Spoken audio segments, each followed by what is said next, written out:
Well, Jason, you got off to a decent start, but then all of a sudden, pretty much first quarter, they went on, I think, 17-0 run, and it was tough to recover. What do you think happened to the defense overall uh, for your team in this game? Yeah, I think understanding that we're going to miss some shots and we can't let our offense dictate our defense, and then also the turnovers. Again, right off the bat, we had 3 turnovers and we've talked about it. Here, understand after Game 4, we have to take care of the ball. We have to get shots, and so our defense again. Kind of got hit there in the first quarter. We knew that they were going to come after us. We had to expect that, and we just couldn't respond. And then we started to get a little rhythm on the offensive end, and our defense picked up, and we just couldn't get it under 10. It kept going to 9, and then it went back up. They would hit a 3, and we just couldn't get it back, under control.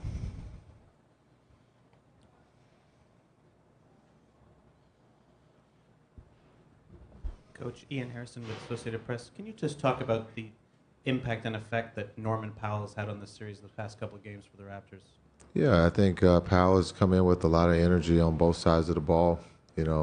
Uh, and they're feeding off of that. He's playing extremely hard, and he's knocking down shots. But he's in there to play defense, and he's playing at a very high level for those guys right now.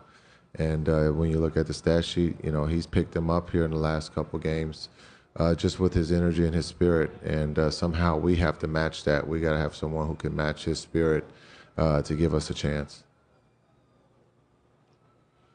Yeah, Jason, that's right. Just the energy. Do you feel like it's just kind of sagged these last 2 games? Maybe that's because of the turnovers. That's an energy drainer, right? And it just seemed like the team has not had that energy like it had in Game 3. Yeah, I think one, we're lacking the experience of what's coming. We can talk about it, but we have to go through that process. We have to walk through that door. And for a lot of these guys, they've never seen this. And so you're talking about a team that's been to the Eastern Conference Finals. They've been there. The coach has seen this before. We go down 3-2.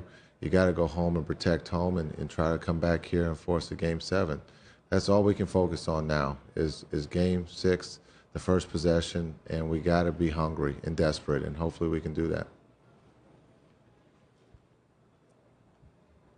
Coach, seems like they've figured some things out offensively. Tonight they really moved the ball well. DeRozan was making the right reads out of the pick and roll, maybe better than he has earlier in the season, earlier in the series. Do you guys have to adjust now defensively and figure out how to deal with them when they're moving the ball a little bit better?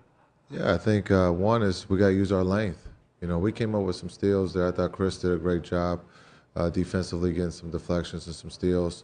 Giannis and Thon, we have to do a better job. They can't throw fastballs. If they're going to throw fastballs against our defense, it's going to put us in harm's way, and that's going to lead to them shooting open threes or re-driving in and finding the open guys. So you give DeRozan and those guys credit. They were moving the ball well tonight.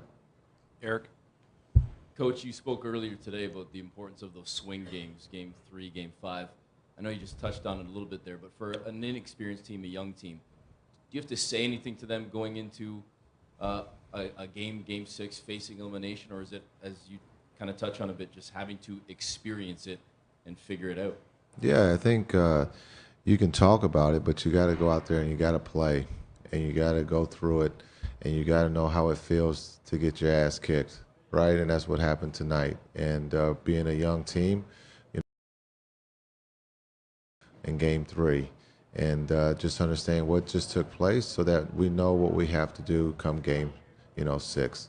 Understanding there's going to be some swings emotionally throughout a series, but who can keep their composure and their discipline, and that's the team that will win, and hopefully we can do that come Thursday. Thanks, Jason. Thanks.